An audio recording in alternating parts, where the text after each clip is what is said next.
Hello, I'm Andy Morris with Realty Trust Services. I wanted to talk today a little bit about multifamily properties and specifically how to do utilities, how landlords should do utilities in multifamily properties.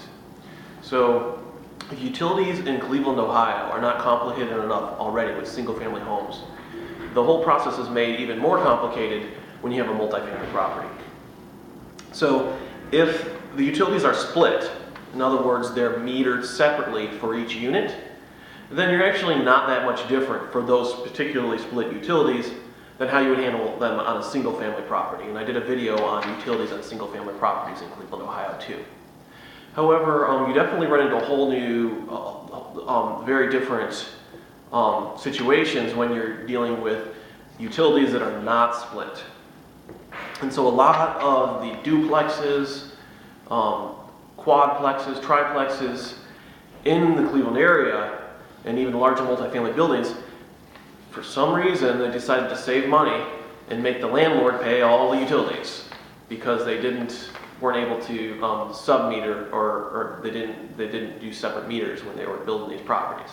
So that was very common. And I suppose that way back when a lot of these properties were built, 50 to 100 years ago, utilities were a lot cheaper. They're not the huge expenses, especially the last couple of years, utilities have become. So landlords are looking to increase profit by shifting the utilities to the tenant.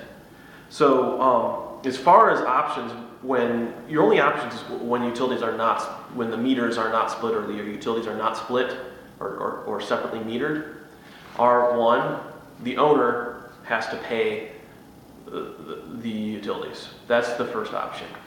And it is the simplest option probably and the cheapest as far as upfront costs.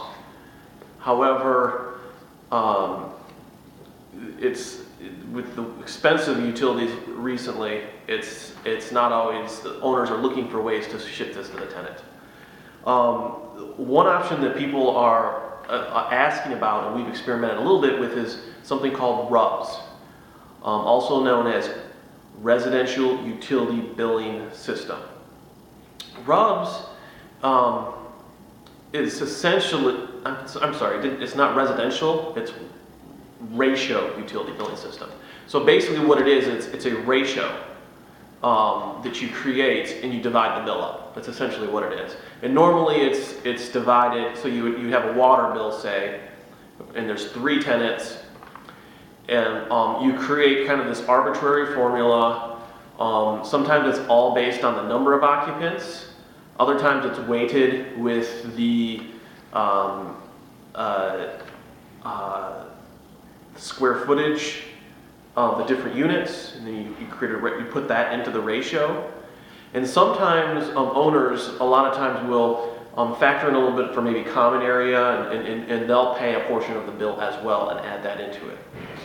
So the benefit of RUBS is that it's easy and quick to set up. It can be complicated, but because you're adding in all these figures. A lot of property management software does actually compute the RUBS formula itself, but it's usually better to just simply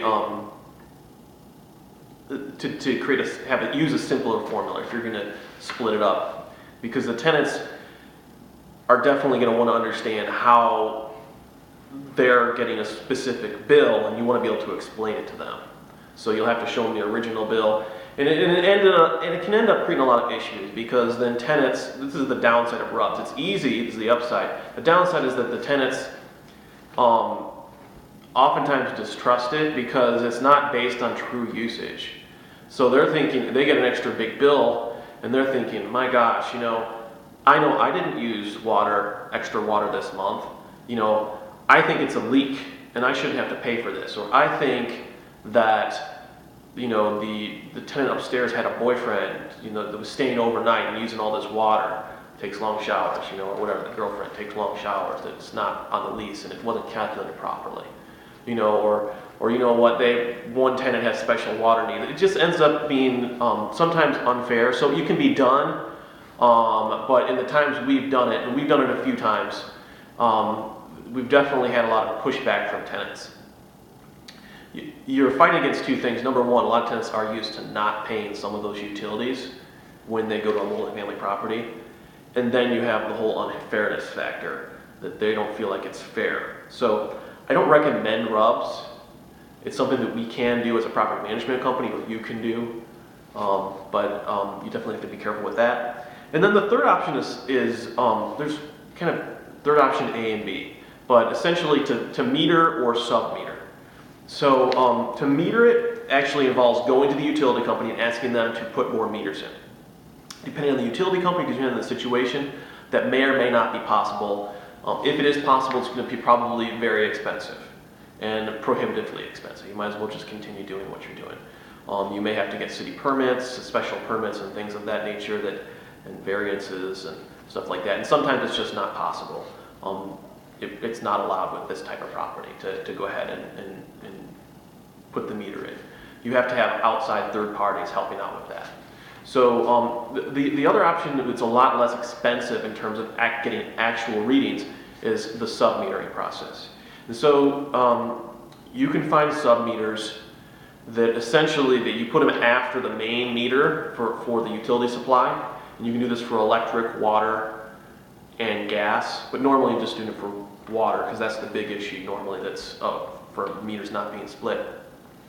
You can get a water meter for $90 to $100. So if you have a triplex, you'd be out about $300 for the cost of those meters. Normally you're going to need to get a licensed plumber to go ahead and install those, and it's usually more than just dropping in, cutting out a piece of pipe and dropping a meter in. Normally there's some rerouting that has to be made because you don't know exactly where the split was. There could be a main water line that splits one way to go one place. You got to bring it all down. You might have to bring a line down closer to where the main water meter is to make it split, and you have to split both the hot water and the cold and all that. So there's some extra plumbing there, but oftentimes the actual metering can be pretty inexpensive. Also, there's options where you can get online readings. So you can get for a small amount extra, you can get a module that reads these meters and makes it available to a Wi-Fi system or through a router. Then it's available online and you can read it. Because that's the other option is problem with sub-metering is that you have to actually read it and split the bill. So you'll get a main bill and you use basically the ratio of the different usages in the sub-meters to calculate what the tenant's bill should be. That's the proper way to do it, not just go based on the readings, because you don't really know if your readings match up with the are going to match up with the utility company's readings. So you basically measure the different meters and calculate a ratio. One thing we've experimented with is or starting to experiment with is with the sub-meter. You could write into the lease that the tenant has to, that when the water bill comes in, we're going to split this equally between the tenants, and then whichever tenant wants to will take a picture of all 3 or 2 or whatever meters, send it to the management company, and then we'll issue credits based on the ratio. And that's a pretty simple calculation. We can do it in a couple minutes, put it onto their bill, and then everything's fair and equal. And you also know if there's any crazy water usage, or it allows you to ferret out issues of leaks and water usage issues in general. But with the internet reading system, you can actually get, there's some free Wi-Fi. We're just getting ready to experiment with it. So you can actually get free cellular internet, not free Wi-Fi, which will connect into these sub-meters. And you just have to pay for the unit, and if you go over like 500, a certain amount in a month, you have to pay for it. But as long as it's under a certain amount, and the utilities don't, this type of billing meter doesn't use that much data, you can actually get that connection for essentially free, other than paying for the equipment. So that's something that we're getting ready to experiment with. So I hope that gives you some information on how utility billing works.